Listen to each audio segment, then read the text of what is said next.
Magandang araw po. Narito na po ang magiging lagay ng panahon ngayong araw ng Lunes, June 17, 2024.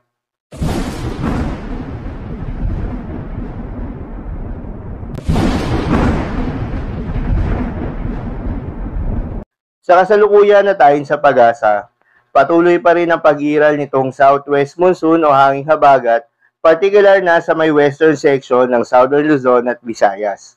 Kaya naman asahan yung maulap na kalangitan na may mataas na tsansa ng mga pagulan at pagkidlat pagkulog. Habang sa nalalabing bahagi ng ating bansa, asahan na makakaranas pa rin ng mainit na tanghali, ngunit asahan rin yung malaking tsansa ng mga pulupulong mga mahihinang pagulan o pagkidlat pagkulog, pagsapit naman yan ng hapon at gabi. Dulot naman yan ng mga localized thunderstorms. Magandang balita naman dahil ayon sa pag-asa, wala tayong binabantayan na bagyo o low pressure area sa loob at labas ng ating Philippine Area of Responsibility na maaaring makaapekto sa ating bansa hanggang sa mga susunod na araw.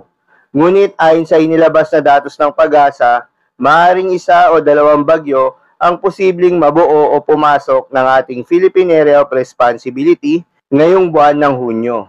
Dahil nga sa epekto nitong southwest monsoon, asahan ngayong araw ng Lunes sa Palawan at Western Visayas ang maulap na kalangitan na may kalat-kalat na mga pagulan at pagkidlat pagkulog. Posible ang mga pagbaha o pagguho ng lupa dahil sa katamtaman hanggang sa kuminsan ay malakas na pagulan. Habang sa Metro Manila, Zambales, Bataan, Cavite, Laguna, Batangas at iba pang bahagi ng Mimaropa, asahan naman yung bahagyang maulap hanggang sa maulap na pawirin na may kalat-kalat na mga pagulan o pagkidlat pagkulog. Dulot naman yan ng mahinang southwest monsoon. Posible rin ang mga pagbaha o pagguho ng lupa during severe thunderstorms.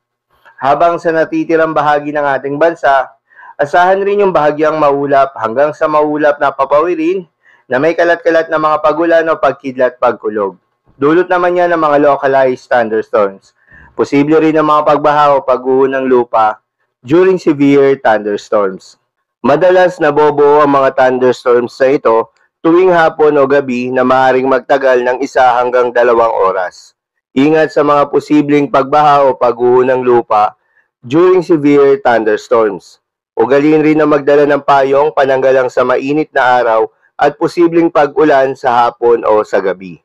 Para naman sa lagay ng mga dagat baybayin, ayon sa pag-asa ay wala namang nakataas na gale warning sa anumang seaboards ng ating bansa. Kaya naman malayang makakapamalaot yung mga kababayan nating mangingisda at yung may mga maliliit na sasakyang pandagat. Asahan ng banayad hanggang sa katamtaman ng mga pag-alon. Ngunit iba yung pag-iingat pa rin lalo na kung meron tayong offshore thunderstorm activity. Asahan pa rin yung mga tsansa ng malalakas na hangin at kaakibat nito ang bahagyang pagtaas ng mga alon. So yun lamang po para sa lagay ng panahon ngayong araw ng Lunes. Keep safe everyone.